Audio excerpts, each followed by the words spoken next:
Per month নেটফ্লিক্সের খরচ নিয়ে কেন ভাবতে হবে? হ্যাঁ। কিন্তু যদি দিনের পর দিন কাজ না থাকে তো একটা সময় ওই ভাবনাটাও আসবে, হ্যাঁ, নেটফ্লিক্সের খরচ কম নয়।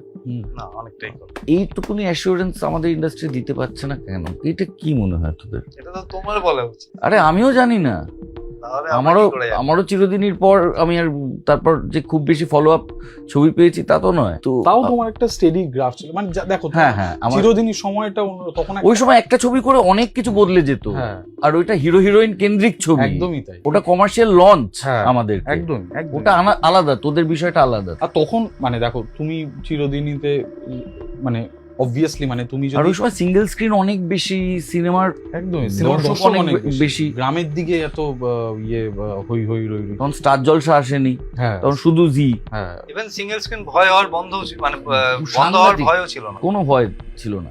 সেইটা এখন আমাদের সময়টা পাল্টে গেছে এখন, মানে আর কি বলবো, মানে এটা মার্কেট সাইজ বড় করা ছাড়া তো আর কোনো উপায় দেখছি না।